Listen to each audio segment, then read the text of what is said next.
वही system.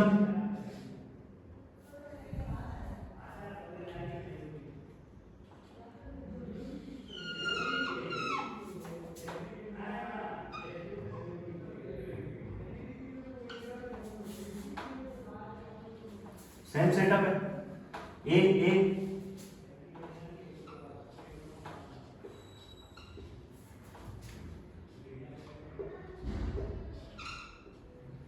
Are distance पे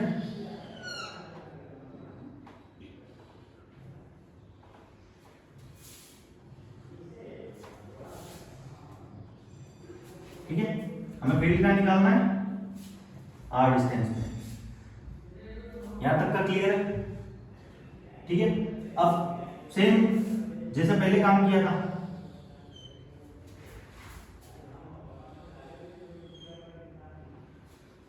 कोई दिक्कत? अब बताओ -q का फील्ड किस तरफ होगा? टुवर्ड्स यानी अपनी तरफ, और इसका फील्ड किधर होगा? ठीक है, सपोज ये मेरा थीटा एंगल में इंक्लाइंड है, ठीक है, ये डिस्टेंस होगी, ये तो हम पाइथागोरस थ्योरम से फाइंड करेंगे। ठीक है, अब देखो ये फील्ड इधर जा रहा है, ये फील्ड इधर आ रहा है, तो नेट मैग्नेटिक फील्ड किधर होगा? इधर। और यहां से हम एक चीज क्या देख रहे हैं, डाइपोल मोमेंट किधर होगा? इधर। ये कैसे हुआ समझ में आया?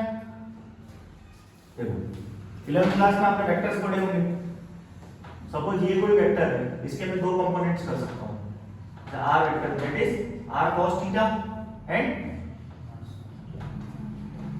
Are sin theta. तो देखो इस वेक्टर का जो sin थीटा कंपोनेंट है, इसका ये वाला, इसका sin थीटा कंपोनेंट ये वाला होगा, और इसका sin थीटा कंपोनेंट ऊपर जाएगा, तो दोनों क्या करेंगे, एक दूसरे को कैंसिल कर देंगे। कंपोनेंट कौन सा बचा? जो हॉरिजॉन्टल कंपोनेंट है वही बचा हमारे पास, तो ये क्या होगा? समझ में आया क्या? E1 प्लस E2 हो जाएगा। देन E नेट कितना हो जाएगा हमारा?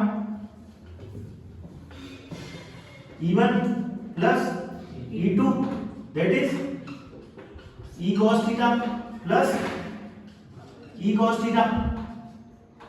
यहां से कितना आ जाएगा? 2E cos theta.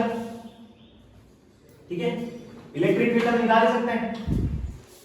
डायग्राम समझ में आया? यहां तक समझ में आया?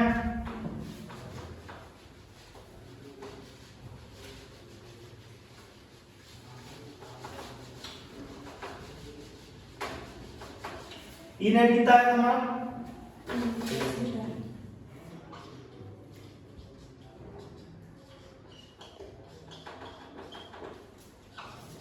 ये कितना होगा? KQ upon R square. ठीक है, आर क्या थी? वो जो ये वाली डिस्टेंस थी, कैसा सेटअप था हमारा? आर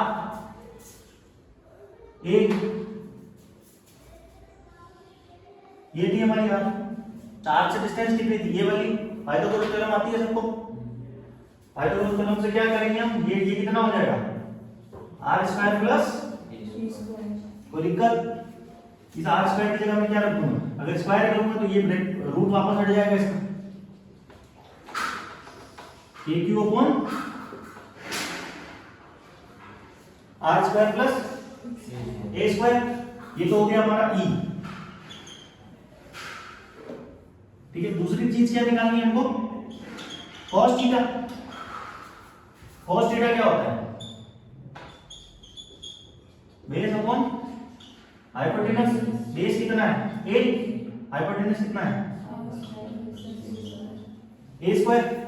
तो यहां से क्या लिख सकता हूं मैं? ए अपॉन रूट में R square plus A square. को दिक्कत?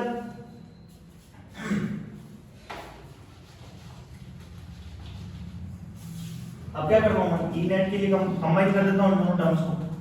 ई नेट कितना आ जाएगा यहाँ से 2kq अपॉन ये देखो ये पावर कितना है 1, ये पावर मैं इसको लिख सकता हूँ पावर हाफ रूट में से निकलता है तो क्या पावर आती है हाफ 1 सेम वे से तो पावर क्या होती है ऐड हो जाएगी तो फाइनल टर्म कितनी आएगी r² + a² to the power 3/2 ये क्या आ गया मेरा ई नेट का एक्सप्रेशन कोई दिक्कत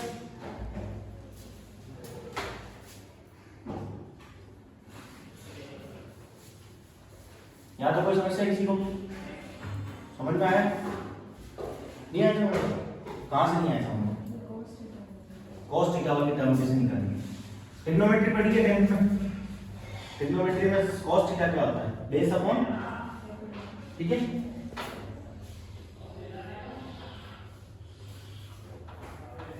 ये मेरा r है ये कितना लिया हमने एक पाइथागोरस थ्योरम आती है perpendicular square plus base square तो ये कितना हो जाएगा r² प्लस a², थीटा। तो यहां से cos थीटा लिखना है तो cos थीटा कैसे लिखूंगा बेस बताओ क्या है इसमें a हाइपोटेनस बताओ कोई दिक्कत अब समझ में आ गया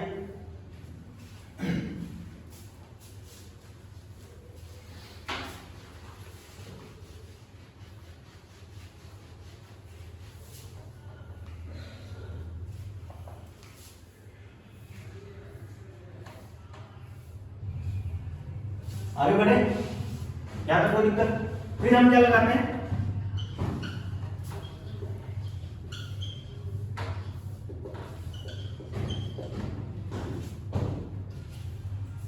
R is very greater than A क्या हो जाएगा यहाँ से ई नेट कितना हो जाएगा बताओ बोलो 2kq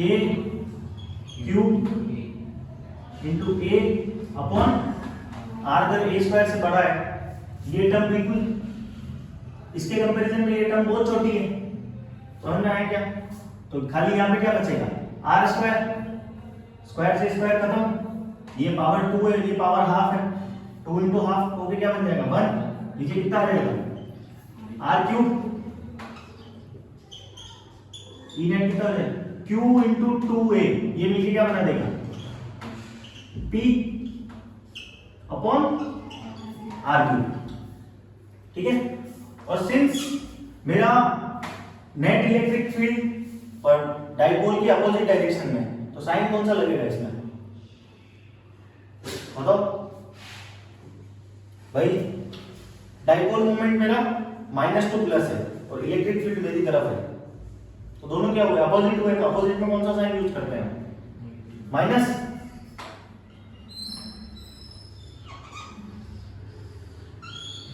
समझ में आया क्या कुछ ऐसा जो दिक्कत है डन कर लोगे